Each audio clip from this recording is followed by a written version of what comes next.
By the magic of Skype, I have Albert McMurry with me, one of the progenitors of American Drink, big shot on Twitter, and so many things in between. So I guess let's just go ahead and get started, and come with me as we explore the magic of Bukkake with Albert McMurry. Albert. Hey, Jeremy. See, I was reading your tweets from earlier today. I didn't have theme. I'm going to put theme music in underneath that. So that's fun. So yeah. So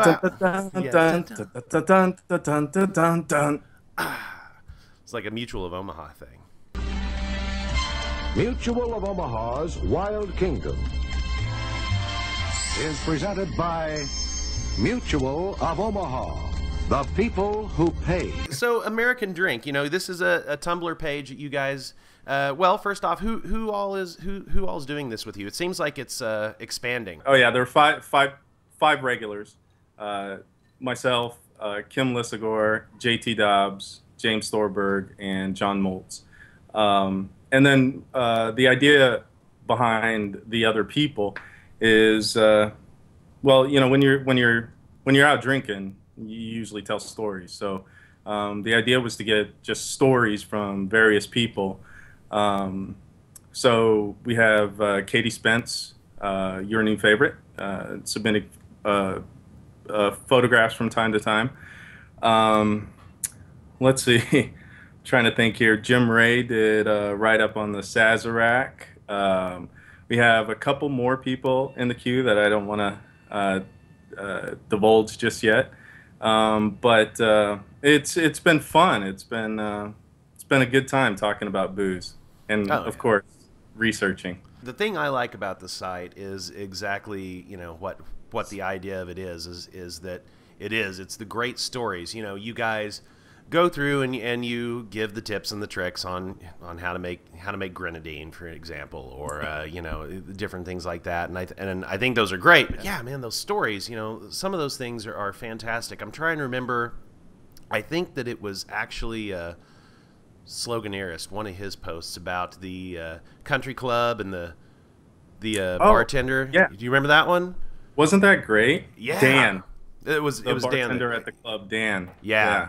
I mean, that one. It brought back a lot of thoughts from me. My grandmother used to work at a country club, and you know, and there was, and it didn't have like an arcade, but there was like this little bar back in the corner, you know, where like the regulars would go and kind of, you know, share poker games and stuff. But there was a little wet bar in the back, and you know, that was kind of my initiation to bar life, you know, and kind of the tools and all that stuff when I was a kid, and it was fascinating. And so yeah, it really vividly brought back some of that stuff. So this, I mean, it's great that you guys are doing this type of thing because it really, or at least for me, and I'm sure that for many others, that, you know, it brings out a lot of that stuff, a lot of good memories. So. Yeah, definitely. You know, I'm an Army brat, and my dad was in supply.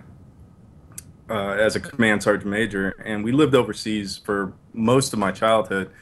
And so under his kind of overview was to inspect the mess halls and also the officer and NCO club.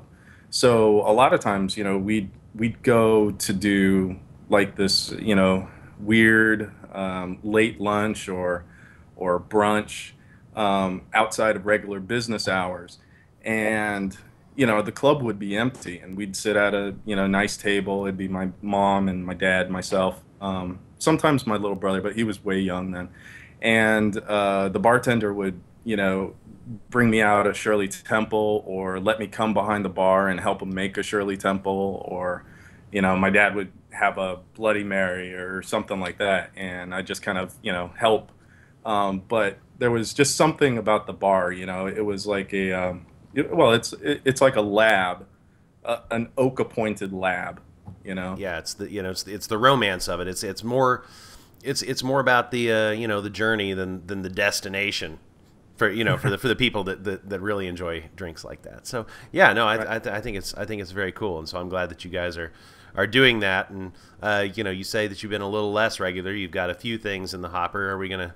Is post volume going to be an issue in the? Well, you know, when we launched the site, the idea was to just have like one solid story a day. you know, and so we had, and we still have a few things queued up, but we had just this, you know, this a ton of material, and one thing that we wanted to kind of do and get out of the way quickly were all the bar tips, you know, to talk to everybody from, you know, the beginner who's never had more than 1 or 2 bottles of booze in his house at a time, or doesn't have a cocktail shaker, or wouldn't know what to do with one if they had something like that. You know, just do some basic articles on, you know, mixers, ice, you know, just those kinds of things, simple syrup, you know, the real basics. So we're kind of uh, we're pretty much done with a lot of the heavy lifting, and so now we're just kind of looking at you know, some longer stories, you know, just getting more into the narrative of drinking. You're doing this with a bunch of your Twitter pals. You know, some I'm sure, you know, like Moltz. You know you've hang with him because he's in the area, but you know, it's guys from all over the nation. So I'm always interested in you know, the Twitter folk that I follow and whatnot. How you got into, I don't know, that weird subculture of Twitter where it's, you know, just the weird shit that you say. I mean, how did it kind of fall in? How did you fall into that? It's John Moltz and I. We're, you know, we go back about 10 years now. And at the time, we were like the only 2 Mac users in Tacoma. And so we'd get together on a Wednesday or Thursday night and just kind of nerd out. You know, basically it's like, hey, have you seen Mist? Or, you know, whatever it was. You know, we'd go to this bar in downtown Tacoma called McMurry's because they have Wi-Fi. One night, John just would not look up from the computer. You know, I mean, I'm trying to have a conversation, and he keeps on looking at his computer and laughing, and I'm just like, what the hell are you looking at? And he was like, oh, it's all these writer people on Twitter. And I'd seen the service, you know, some chatter about the service, you know, in the previous month or so, and kind of dismissed it, didn't think much of it. And so I just signed up under, you know, with Soul Brother, and started following people, Moltz, of course, and then I think I followed Guy Kawasaki, Merlin. Then he started telling me about Ramil and Lonely Sandwich. Yep. Effing Boring. You know, Verdandi, Scott Simpson, on and on and on. You know, and then, you know, a few weeks later, I'm like, wow, this is pretty fun.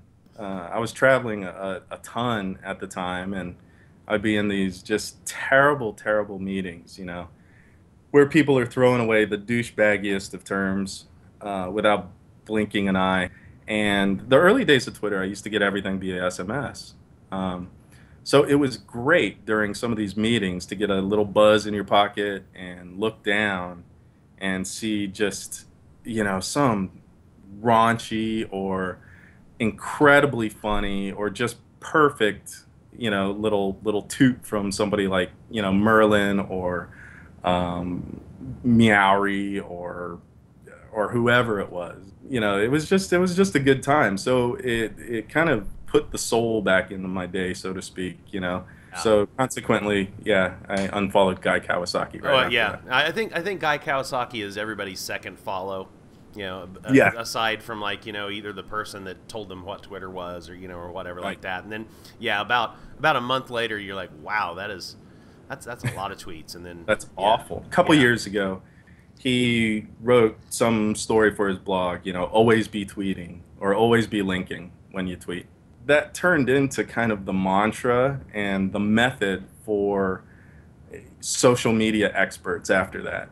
And, you know, now, you know, I know people, you know, people who are new to Twitter or newish, you know, within the last 6 months to a year, who are always linking to things, 30 tweets a day and stuff like that. It's just like, wow, that's what Facebook is for, people. Leave us alone. So you got into Twitter, you did the whole funny thing. Somebody thought you were funny enough, maybe a little bit quick on your feet, to sit you in front of the hot seat at South by Southwest last year, and you were the opening salvo in the Battle Decks competition. Which I'll just kind of say for those people who don't know what that is, that are watching this, you could probably do a little bit of Googling. It's kind of a, I don't know, how would you describe it, since you were actually up there in front of everybody?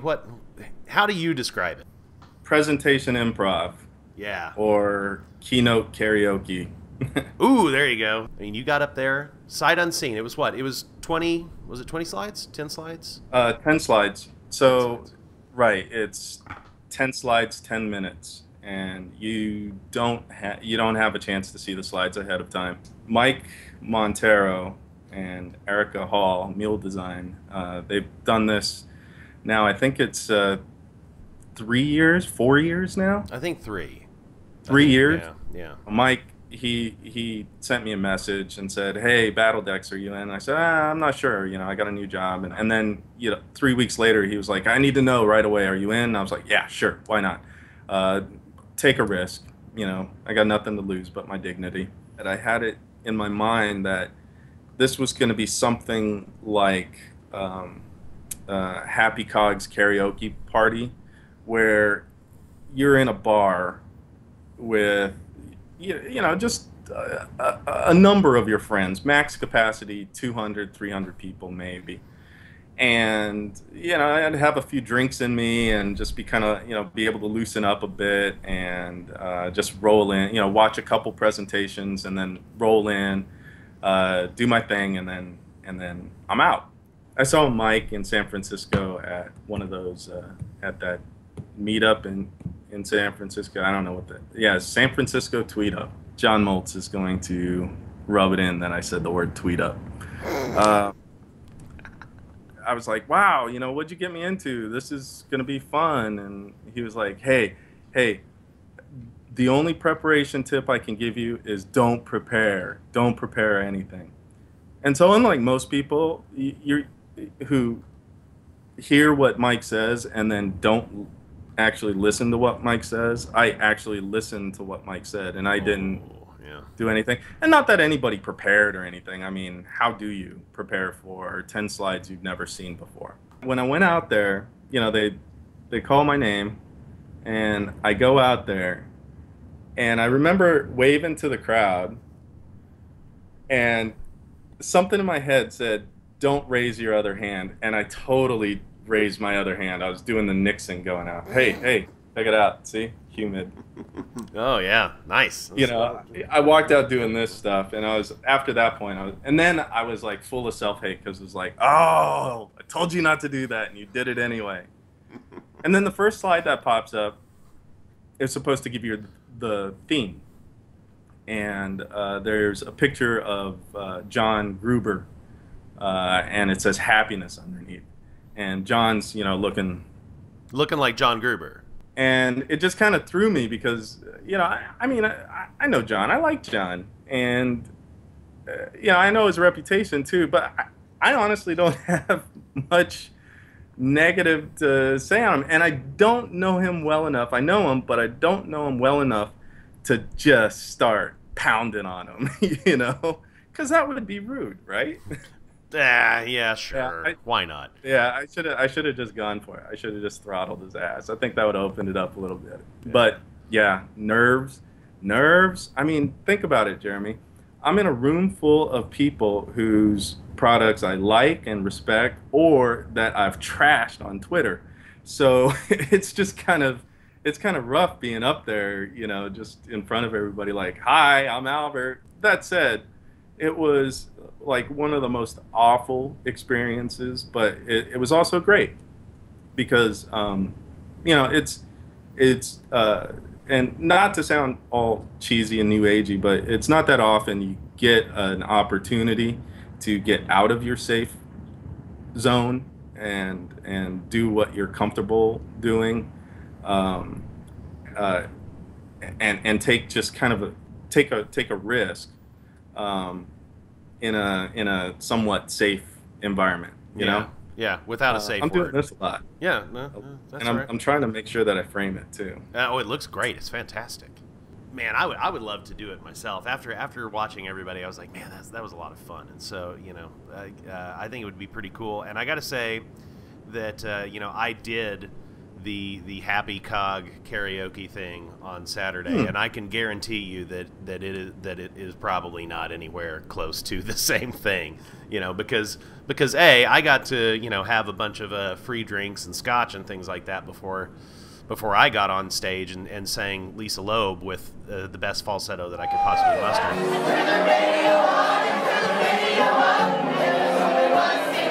Everybody's kind of rooting for you there. Everybody at Battle Decks, I think, just wants to see you just totally fucking eat it. So seriously, there was this one section off to the right, and everybody in that section was just kind of like, you feel like your goal is to win them over or do something. Hell yeah, yeah. And then right afterwards, these folks I knew from Portland, who I didn't know that they were going to be there, but they came up and they're just like, Albert, hey, and I was like, hey, you're here, and they're like, yeah, wow, that was interesting. Wow, you know. So it was just, you know, because in the back of your head you have the that 80s high school film fantasy where, you know, you're going to score the touchdown and everybody's going to carry you off on their shoulders or something, you know. And you know, the reality of it is, especially when you just go flat when you bomb, it's like, wow, that's okay, that's a new feeling. I need to hold on to that. I'll remember that. Okay, all right. This has been a fantastic conversation. Anything in summary, anything that you think of? Something been on your mind? You know, going back to kind of the Twitter thing and then now American Drink, that's been one of the really great things about Twitter, and even though I don't use it or pay attention to it the same way I used to, it's been really cool to see just these pockets of people from different parts of the country or even the world just kind of connect and work on something, whether it's a long ongoing project or it's short-lived, what have you. It's just really cool to see those connections happen. I mean, they really do seem so random, you know, and it's just kind of, it's cool what you're doing. You know, this is a very cool thing. You know, it's just cool to see Twitter being used that way, where it's not just, you know, shouting about what you're involved in or who said what or look at this interesting thing I'm reading. It's just really cool to see people kind of connect on a very real basis.